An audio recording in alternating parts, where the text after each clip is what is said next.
उत्तर प्रदेश मथुरा में 10 मार्च को माता सावित्री बाई रमाबाई संस्था उत्तर प्रदेश के द्वारा जेतवन बुद्ध विहार कृष्णा नगर मथुरा में माता सावित्री बाई जी की परिनिर्वाण दिवस स्मृति दिवस के अवसर पर महिला मंडल द्वारा पुष्प अर्पित करते हुए उन्हें श्रद्धांजलि अर्पित किया गया, जिसकी अध्यक्षता रमा मैम द्वारा किया गया। इस अवसर पर अध्यक्ष रूमा, महासचिव गुरु प्यारी सत्संगी, कोषाध्यक्ष हसन मुखी, उप सचिव सुनीता, कार्यकारिणी सदस्य विजय गौतमी तथा राजकुमारी आदि द्वारा माता सावित्री बाई के जीवन परिचय पर प्रकाश डालते हुए अपने अपने विचार प्रस्तुत किए गए और उनके जीवन से प्रेरणा लेने के लिए कहा गया। पता है कि इनका जन्म महाराष्ट्र के सतारा नामक गांव में हुआ था 3 जनवरी 1831 में। और इनको पढ़ने लिखने का बहुत शौक था, लेकिन उस समय महिलाओं को पढ़ाई के लिए वंचित कर दिया गया था। तो घर में भी इनको मना किया जाता था कि पढ़ना नहीं है। ये कहीं से एक अंग्रेजी की किताब पा गई थी, तो पढ़ रही थी, तो उनके पिताजी ने उनसे वो किताबें छीन ली थी।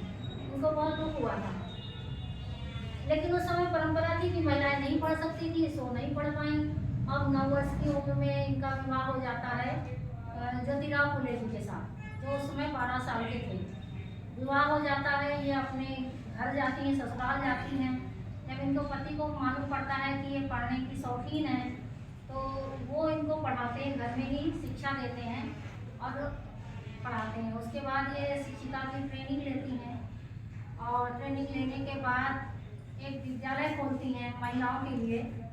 और जैसा कि कहा जाता है कि ज्योतिबा फुले जो थे, किसी मित्र की शादी में जा रहे थे और वहाँ पर उनके साथ तिरस्कार होता है, जिससे उनको बहुत आत्मग्लानि होती है और उनको लगता है कि हमारा समाज अभी बहुत पिछड़ा हुआ है, तो अपनी समाज की उन्नति की ओर जुड़ जाते हैं। और उनको समझ में भी आता है कि किसी भी समाज की उन्नति वहाँ की महिलाओं की उन्नति से होती है। इसलिए उन्होंने अपनी पत्नी को पढ़ाया और पढ़ाने के बाद यह बीड़ा उठाया कि हम महिलाओं को शिक्षित करेंगे। उन्होंने 5 विद्यालय खोले और महिलाओं को पढ़ाना शुरू किया, लेकिन वही परंपरा नहीं थी कि महिलाओं को पढ़ाया जाए, लिखाया जाए, तो वहाँ का समाज उनके साथ बदसलूकी करने लगा। जिस समय वो पढ़ाने के लिए विद्यालय जाती तो गालियाँ मिलती थी, उनके कपड़े पे कीचड़ फेंक दिए जाते थे। लेकिन वो कैसी महिला थी? निडर, कोई परवाह नहीं। तुम मुझे गाली दे रहे हो, तुम मेरे ऊपर कीचड़ फेंक रहे हो, कोई परवाह नहीं। वो बढ़िया राह पे निकल पड़ी थी, अपनी राह पर अडिग थी, वो शिक्षा देना नहीं छोड़ी। उनसे हमें क्या लेना है? प्रेरणा लेना है।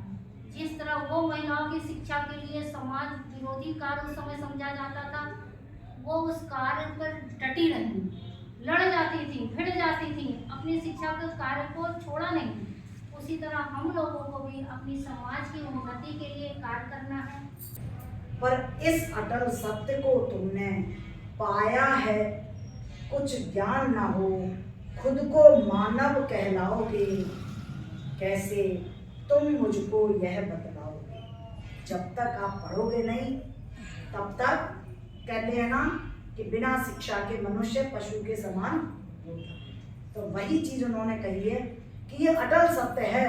यदि जब तक आपके पास शिक्षा नहीं है तो आप एक पशु के समान हैं, तो आप मानव कहलाने के लिए आपको शिक्षा ग्रहण जरूर करनी होगी। माता सावित्री बाई फुले रमाबाई संस्था के द्वारा आज यहाँ पर माता सावित्री बाई जी के परिनिर्वाण दिवस पर स्मृति दिवस मनाया गया।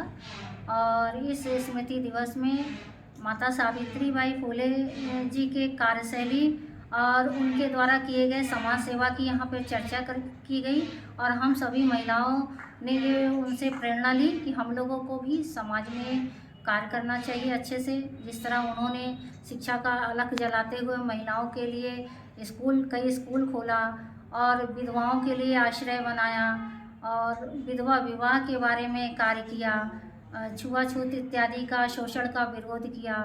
बहुत सारे उन्होंने कार्य किए, यहाँ तक कि अपने खर्चे से उन्होंने एक कुआं खोदा था, लोगों को पानी पीने के लिए उस समय नहीं मिल पाता था। तो इस तरह अनेक कार्य किए।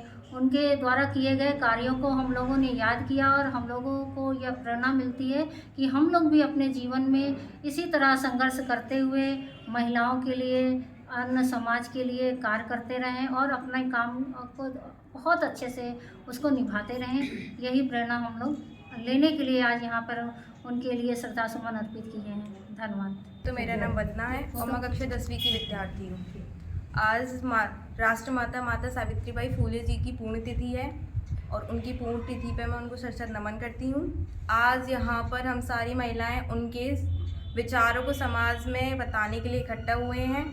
आज राष्ट्रमाता सावित्रीबाई फूले जी की वजह से ही हम सारी महिलाएं हमारे समाज की महिलाएं इस देश में इज्जत के साथ जी रही हैं, समाज में खुल के बात कर रही हैं, अपनी बेटियों को जाने के लिए स्कूल जाने के लिए प्रेरित कर रही हैं। और अगर हम चाहते हैं कि हर घर में माता सावित्रीबाई फूले जैसी बेटी का जन्म हो और सारे माता पिता अपनी बेटियों को पढ़ाने के लिए विद्यालय भेजें, उन्हें अच्छी शिक्षा दें जिससे कि वो अपने आने वाले भविष्य को प्रेरित कर सकें, उन्नति पा सकें। इसलिए आज सारी महिलाएं यहाँ पे इकट्ठा हुई हैं और माता सावित्रीबाई फूले जी की पुण्यतिथि पर हम उन्हें शत नमन करते हैं। 10 मार्च 1997 में उनका निधन हुआ था।